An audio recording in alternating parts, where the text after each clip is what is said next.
आदमी की तरह, आम आदमी की तरह उनके भोगने की स्थिति नहीं होगी। बाहर से भले रोने का नाटक करते हो, लेकिन अंदर से वो परम प्रसन्न है। जब सीता का हरण हो जाता है, भगवान पेड़ों से, पत्तियों से, पौधों से पूछते हैं कि हे खगमृग, हे पशु पक्षी, हे मधुकर श्रेणी, हे वृक्षलता तरु, आपने मेरी सीता को देखा है? ये कहते हुए रोते हैं। महात्मा नारद की दृष्टि पड़ती है, नारद खुश हो जाते हैं। क्यों खुश हो जाते जानते हो? मगन होते हैं, बहुत अच्छा। अब इनको पता चल रहा होगा कि स्त्री का विरह कैसा होता है, क्योंकि नारद बेचारे स्त्री के लिए रो चुके थे। नारद को बड़ी खुशी हुई, और जैसे कहते हैं ना कि वो व्यंग करने के लिए नारद ने कहा इससे बढ़िया अवसर कोई नहीं मिलेगा। जैसे मैं राजकुमारी के लिए छटपटा रहा था, तो पीछे ही पंथ मिले धनुजारी, तो रास्ते में मिलकर के मेरी हंसी उड़ाई थी। मुनि कहते रहे विकल की नहीं, अब हमें भी मौका मिला है, इस मौका को हम चूकेंगे नहीं। नारद जी तुरंत पहुंच गए जहां भगवान थे। आए तो थे हंसी उड़ाने के लिए, लेकिन तुलसीदास जी लिखते हैं कि नारद ने जब देखा भगवान को, तो वहां पीपल के वृक्ष के नीचे लक्ष्मण के साथ ज्ञान की चर्चा कर रहे थे, और ज्ञान की नहीं, रसमय चर्चा कर रहे थे। तुलसीदास लिखते हैं बैठे परमा प्रसन्न कृपाला, परम प्रसन्न। पहले तो प्रसन्न थे, लेकिन सीता हरण के पश्चात वो परम प्रसन्न हो गए। देवियों दया करना, बुरा नहीं मानना कि राम ने तो रोने का नाटक ही किया, उनको स्त्री का कोई प्यार नहीं था। प्यार तो था, क्या प्यार होता तो परम प्रसन्न कैसे बैठते? क्या तुलसीदास लिखते हैं, सुनो, बैठे परमा प्रसन्न कृपाला, और कहत अनुजसन कथा रसाला। रसाला जानते हो ना, रस का आले, जो रस से भरा हुआ, रस से परिपूर्ण, ऐसी कथा कर रहे थे। नारद ने देखा कि मैंने तो दूर से देखा था, विरहवंत भगवंत ही देखी। हम तो इनको विरहवंत देखे थे, रोते हुए देखे थे दूर से, और नजदीक आए दिखाए तो परम प्रसन्न है। कहने का अभिप्राय, जो दूर से नाटक में देखते हो वो अंदर तो नहीं होता है ना, नजदीक जाओगे तो अंदर की बात दिखाई देगी, और बाहर से तो नाटक दिखाई देगा। जो एक्टर स्क्रीन के ऊपर रोने की एक्टिंग करता है, जरा उससे जाकर पीछे से देखो तो, जब एक्टिंग करके पीछे चला जाता है तो अपनी उस एक्टिंग पर कितना हंसता है, कितना खुश होता है। लोग भी तालियां मारते, बहुत अच्छी एक्टिंग थी, और वो भी खुश होता है, वाह बहुत अच्छी एक्टिंग किया। तो भगवान ने सीता के विरह में रोने की जो एक्टिंग की, उस एक्टिंग को देख करके जहां पर भगवान शंकर, जहां पर देवता लोग, जहां पर ब्रह्मदेव आज से प्रसन्न थे, वहां पर वो भी एकांत में जब बैठे तो परम प्रसन्न हो गए। तुलसीदास जी से पूछा गया, भगवान शंकर से पार्वती ने पूछा कि भगवान यदि इनको एक्टिंग ही करनी थी,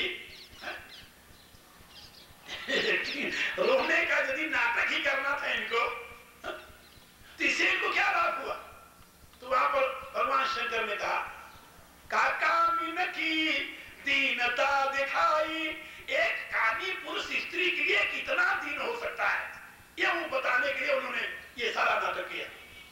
धीरन के मन पीड़ती दृढ़ाई, लेकिन जो धीर पुरुष है उनके हृदय में वैराग्य और पक्का कर दिया। वैराग्य कैसे पक्का कर दिया जानते हो? एक मजे की बात सुनो। तुलसीदास जी बड़े विनोदी संत थे। विनोदी, विनोदी माने यानी हाँ, ह्यूमरस जिसे अंग्रेजी में कहते हैं, मजाकिया कवि। वैसे बड़े गंभीर कवि थे, लेकिन कहीं कहीं पर उन्होंने विनोद की बातें बड़ी अच्छी लिखी।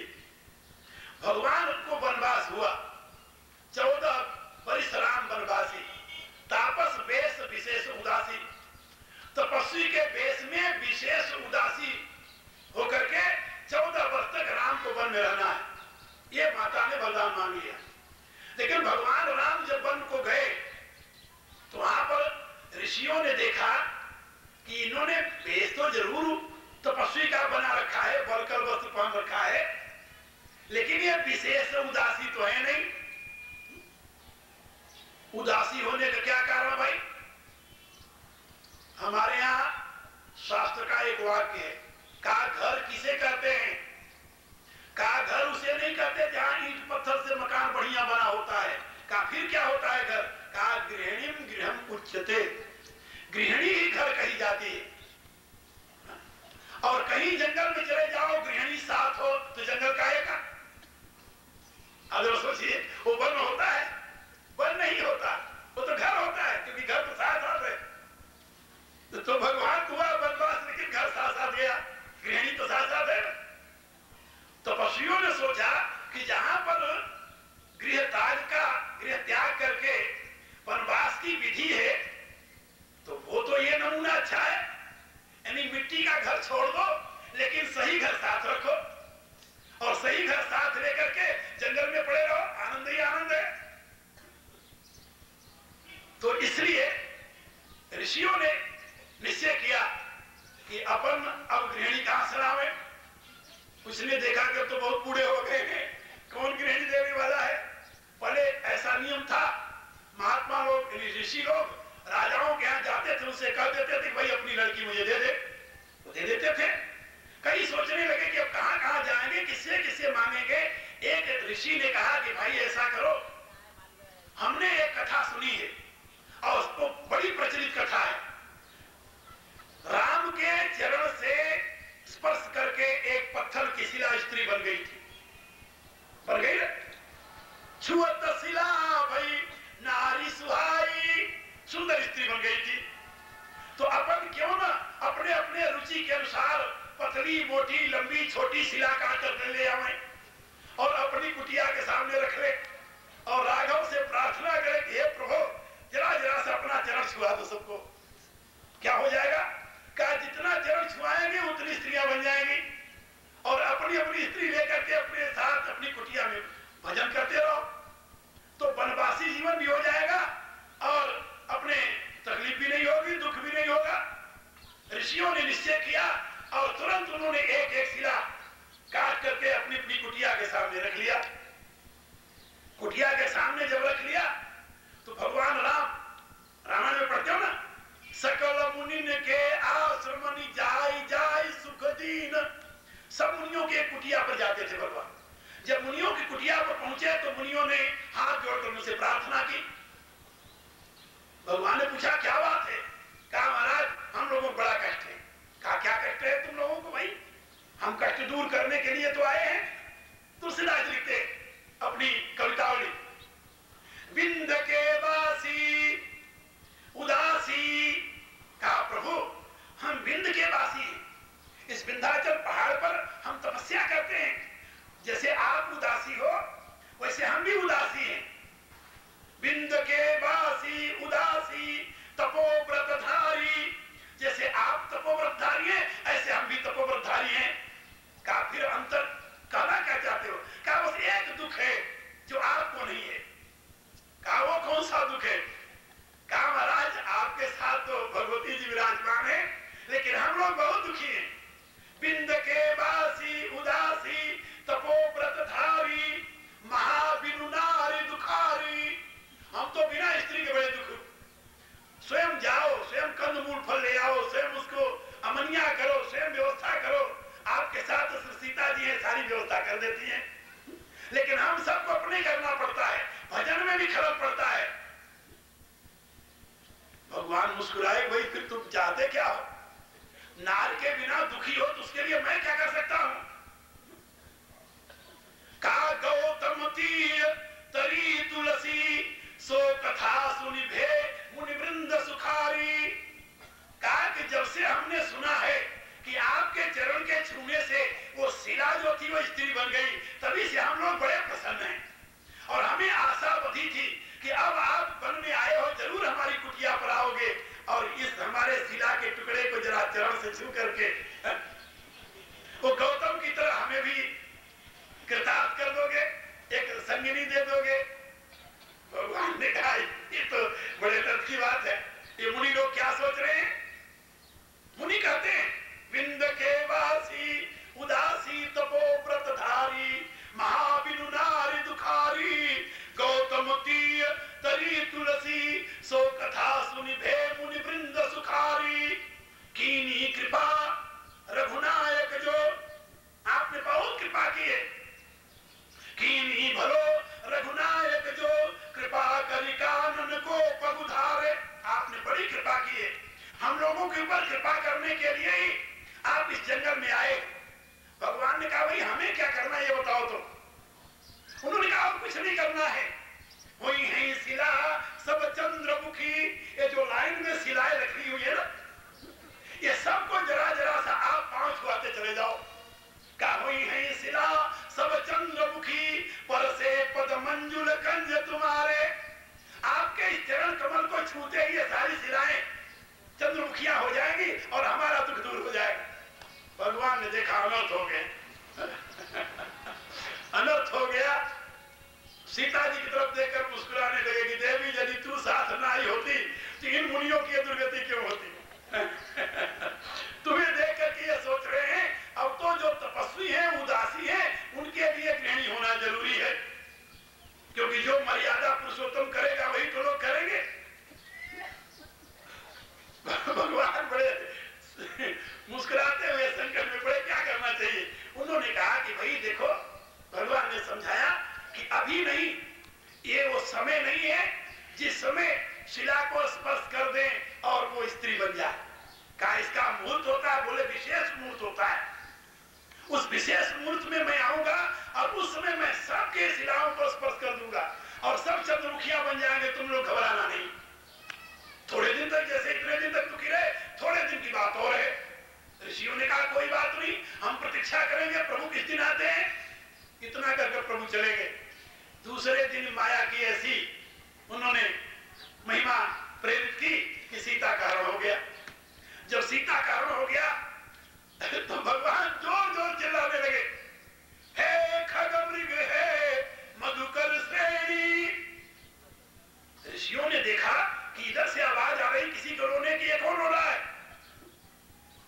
क्या हो गया। इतने प्रभु का तुम देखी सीता मृगनैनी।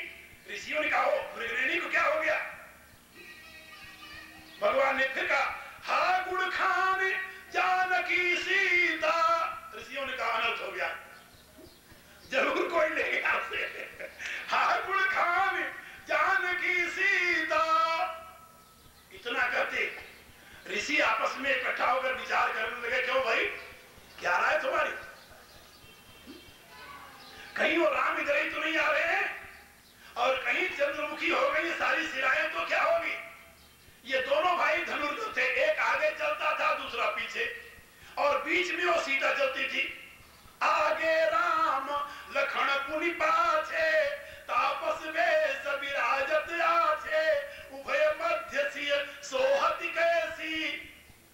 आगे आगे राम, पीछे पीछे लक्ष्मण, दो दो धनुषधारी रक्षा करने के लिए तैयार रहते थे हमेशा। तब भी ना मालूम कौन उसे उठा कर ले गया। और कहीं ये शिलाएं चंद्रमुखी बन गई तो अपन बाबा जी उसकी रक्षा करेंगे या भजन करेंगे, क्या करेंगे। क्या फिर क्या किया जाए। लोगों ने कहा उसके इधर आने से पहले ये सारी शिलाएं उठाकर गोदावरी में डाल दो।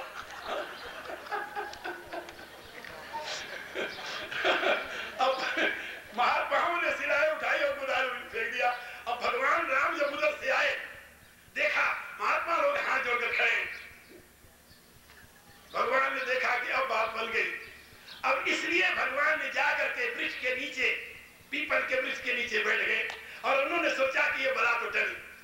अब वहां प्रसन्नता है। तुलसीदास जी लिखते हैं, कामिन की दीनता दिखाई, धीरन के मन बीरति दृढ़ाई। उन महात्माओं के मन में और वैराग्य दृढ़ कर दिया कि भाई ये आफत अपने साथ बोल नहीं लेनी है। ये आफत अपने बस की बात नहीं है। दो दो धनुर्धारी यदि रक्षा नहीं कर सके तो अपन कहां कर पाए। तुलसीदास जी कहते हैं, भगवती को समझा रहे शंकर जी, कहा उमा क्रोध मनोज लोभ मद माया, छूटई सकल राम की दाया, सो नरेंद्र जाल नहीं भूला, जा पर होई सो नट अनुकूला। उमा कहूं मैं अनुभव अपना, सत हरि भजन जगत सब सपना।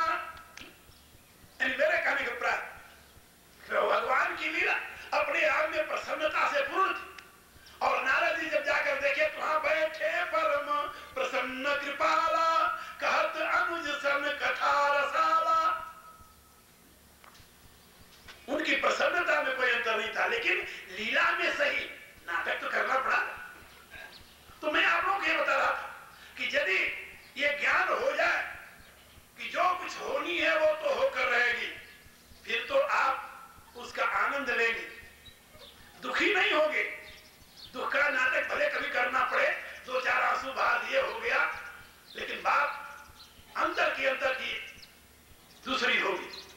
और यदि ज्ञान का प्रकाश नहीं है, ये पता नहीं है कि ये जो कुछ हो रहा है वो हमारे प्रारब्ध का ही परिणाम है, हम तो चाहते नहीं थे, हो गया, फिर अब रो बैठ करके किसके नाते हुआ ये, किसके नाते हुआ भाई? फिर कहो कि यदि उसने ये न किया होता तो ये न होता। नहीं नहीं, उसने यदि उसमें भाजी न मारी होती, पंजाबी कहते भाजी मारा,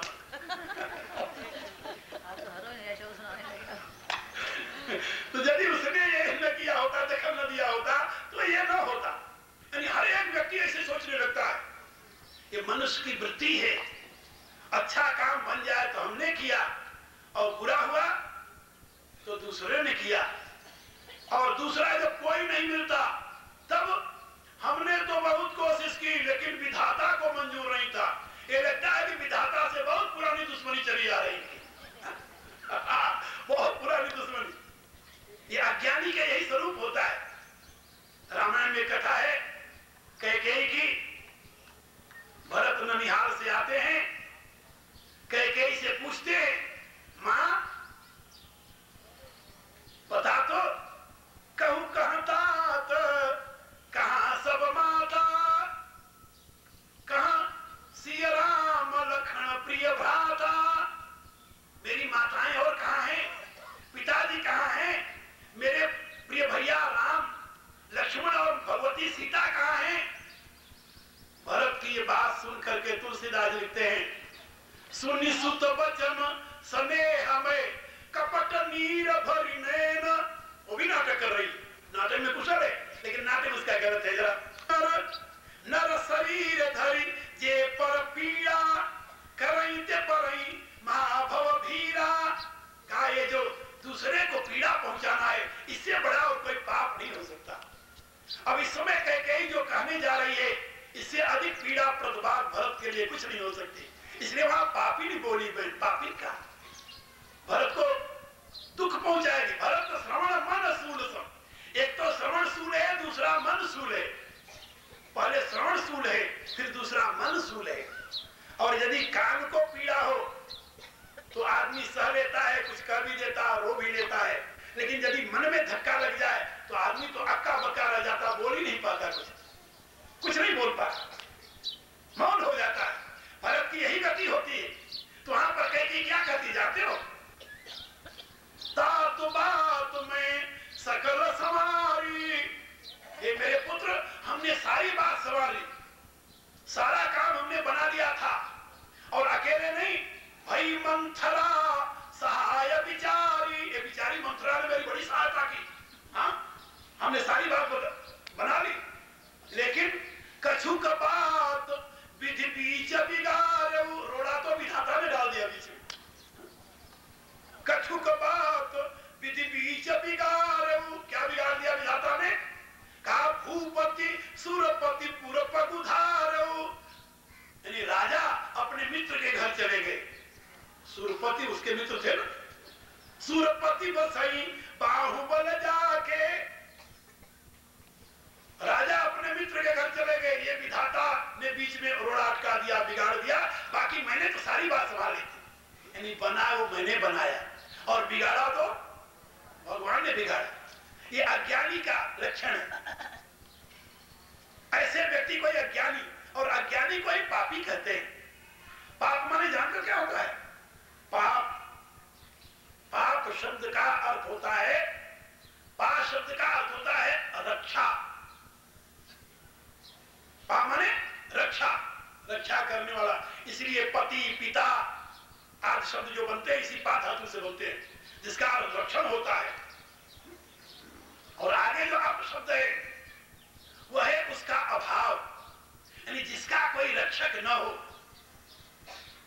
जिस अवस्था में रक्षक से रहित हो जाए, जिस अवस्था में कोई उसको बचाने वाला न हो, जिस क्रिया के द्वारा जिस स्थिति में पहुंचने पर कोई रक्षा करने वाला न हो, उसको कहते पाप। तो इससे बड़ा और पाप क्या हो सकता है? सबसे बड़ा पाप क्या है? अज्ञान। क्योंकि अज्ञानी का कोई रक्षक नहीं होता। सर्वाधार प्रभु के होते हुए भी वो दुखी होता है, वह दरिद्री रहता है, वह दुर्दिन का शिकार बन जाता है। इसलिए मैं आप लोगों को समझा रहा था कि जहां पर आपके सामने कोई न चाहते हुए, आपके सजग रहते हुए भी अप्रिय घटना घट जाए, किसी दूसरे को दोष मत दीजिए। वो आपके ही कर्मों का परिणाम है जो आपके सामने आया है, और उसके लिए रोने से काम नहीं बनेगा, दुखी होने से काम नहीं बनेगा। जो कर्म का फल आपके सामने आया है वो तो दो प्रकार से जाएगा। प्रारब्ध कैसे क्षय होता है जानते हो? तप और भोग के द्वारा। दो प्रकार से प्रारब्ध का नाश होता है, तप से और भोग से। या तो तप के द्वारा नाश कीजिए, एषाम तु अंतगतम पापम जनानाम पुण्य कर्मणा, भगवान ने कहा एषाम तु अंतगतम पापम जनानाम पुण्य कर्मणा। पुण्य कर्मणा, पुण्य कर्मों के द्वारा, तप के द्वारा, साधन के द्वारा पाप का नाश होता है, बुरे परिणामों का नाश होता है, क्षय होता है। एक तो ये, और दूसरा भोग के द्वारा कर्म का नाश होता है। अवश्यमेव भोक्तव्यम कृतम कर्म सुभाषम। तो भोग और तप, प्रारब्ध के नाश के दो उपाय। यदि आप पूर्ण तप नहीं कर सकते, कुछ तप करते हैं, कुछ भोगते हैं, वहां पर सूली का कांटा बन जाता है, सूली का कांटा बन जाता है। बन जाता, कई बार ऐसा होता है। सूली का कांटा, महान से महान संकट के समय व्यक्ति अधीर नहीं होता और बड़े से बड़े अनर्थकारी घटनाएं छोटे में ही गुजर जाती हैं। यदि आप तप का आश्रय लें, भोगना पड़ता है, कांटा चुभने पर भी दुख तो होता है, लेकिन सूली इतना तो नहीं होता। तो सूली का कांटा हो जाता है तपस्या के द्वारा। और या यदि तपस्या नहीं करते तो भोगना पड़ेगा, भोग के द्वारा उसे नष्ट करो। जब आपके जीवन में कभी दुख भोग की स्थिति आवे, घबराने वाली बात नहीं है। ये समझ लो कि बुरे संस्कार नाश हो रहे। जितना बड़ा दुख आएगा उतने जल्दी हो जाएगा, उतने जल्दी नाश होगा। जैसे ईंधन रखा हुआ है, अच्छा ईंधन में एक बार अग्नि लग जाए, बहुत तेज की लग जाए, फिर क्या होगा? वो जल्दी से जल्दी ईंधन जल जाएगा, वो बुझ जाएगी। और यदि वो ईंधन सुलगता रहे तो फिर थोड़ी थोड़ी जलन बहुत दिनों तक चलेगी। अच्छा आप बताओ, लकड़ी का एकाएक जल जाना अच्छा होता है या सुलग करके जलना? क्या कहेंगे आप? एकाएक जल जाना। इसी रूप से यदि बुरे प्रारब्ध के परिणाम में कोई भयानक घटना हो गई, एकाएक बड़ा दुख आ गया, वो घबराने वाली बात नहीं होती। वो तो एक बहुत बड़ा बुरे संस्कार का जो ढेर था, वो एक घटना में ही भस्म हो गया, समाप्त हो गया, खत्म हो गया, भोग देकर के चला गया। वो तो आपका जो बैरियर था, वो बैरियर नष्ट हो गया। अब आपका रास्ता खुल गया है, अब घबराओ नहीं, आगे अब आगे बढ़ो तुम। और कुछ लोग उस बुरी घटना को लेकर बैठे रोते रहते, मेरे साथ ये हो गया, मेरे साथ ये हो गया। अरे भले आदमी, एक तो प्रारब्ध का दुख मिला, वो भोगे, अब उस प्रारब्ध के दुख को याद करके वर्तमान का समय बर्बाद करो तुम। कौन समझदार कहेगा तुम्हें? यानी अतीत भी गया और वर्तमान भी जा रहा है, और जब अतीत और वर्तमान दोनों दूषित हो गए, तुम्हारा भविष्य उज्जवल कैसे हो सकता है? आप जरा सोचो, कभी भविष्य उज्जवल हो सकता है? नहीं हो सकता। इसलिए यदि बुरे प्रारब्ध का परिणाम कभी जीवन में दुर्घटना के रूप में, दुख के रूप में, संताप के रूप में, दरिद्रता के रूप में, हमारे यहाँ शास्त्रकारों ने बताया पाप के 3 परिणाम होते हैं। 3 परिणाम जानते हो कौन कौन से? पहला परिणाम दुख, शारीरिक दुख, रोग जिसे कहते हैं। दूसरा परिणाम संताप, शारीरिक दुख तो नहीं होता, मानसिक दुख होता है। और तीसरा परिणाम दरिद्रता, गरीबी जिसे कहते हैं। ये 3 परिणाम होते हैं। मैंने अपने किसी पुस्तक में लिखा है, इस विषय विशेष रूप से विवेचना की। ये 3 प्रकार के परिणाम होते हैं। जब मनुष्य दुखी हो, संतप्त हो, रोगी हो, वह दरिद्री हो, तो समझ लेना इसके पूर्व के किसी कर्म का परिणाम है जो उसके सामने आया है। 3 प्रकार से। और ये तीनों भोग करके ही नाश होते, या तब से नाश कर दो। तो इतना तब कभी कभी प्रारब्ध इतने प्रबल होते हैं तब करना मुश्किल हो जाता है। हमारे यहाँ एक बहुत बड़े विद्वान हुए हैं, आचार्य, बहुत बड़े विद्वान, और उनके ऐसा विद्वान युगों में कोई होता है, ऐसे महापुरुष हुए और बड़े दृढ़ प्रतिज्ञ महापुरुष थे। भारत के इतिहास के गौरव में उनका बहुत बड़ा योगदान है। नाम अभी बताता हूं बाद में। उन्होंने निश्चय किया कि मैंने बहुत काम कर लिया। बहुत करने के पश्चात उन्होंने निश्चय किया कि अब मैं गायत्री पुरस्चरण करके भगवती गायत्री को प्रकट कर लूं, फिर जो मैं संकल्प करूंगा सब होता जाएगा। ऐसा निश्चय करके उन्होंने पुरस्चरण करना शुरू किया। 24 अक्षर की गायत्री 24,000 रोज जब करे तो 24 लाख पूरा होने पर उसका पुरस्चरण पूरा होता है। वो बड़े निष्ठावान तपस्वी ब्राह्मण थे, साधना में लगे। एक पुरस्चरण हुआ, कोई अंतर नहीं आया। 2 पुरस्चरण किया, कोई अंतर नहीं आया। 3 पुरस्चरण किया, कोई लाभ नहीं हुआ। 4 पुरस्चरण किया, और शास्त्र में लिखा हुआ है कि 4 पुरस्चरण पूरा होते ही जिस इष्ट का आप दर्शन करना चाहते हो, जिसको प्रत्यक्ष करने के लिए पुरस्चरण किया है, उसको आना ही होता है, उसमें कोई अंतर नहीं होता। लेकिन उनके 4 पुरस्चरण पूरे हो गए और गायत्री देवी का आविर्भाव नहीं हुआ। उनको बड़ा दुख हुआ। यह 4 पुरस्चरण तो कर लिया, भगवती गायत्री के साक्षात्कार नहीं हुए, मेरा जीवन ही व्यर्थ है। शास्त्र तो गलत हो नहीं सकता, क्योंकि शास्त्र के तो महान पंडित थे, महान पंडित थे। निश्चय किया कि नहीं, कहीं गलती मेरे में है, और ऐसा निश्चय करके हताश होकर के उन्होंने कहा कि अब व्यर्थ की बात है, अब क्या करूं। उन्होंने कहा कि अब मैं संन्यास ले लूं।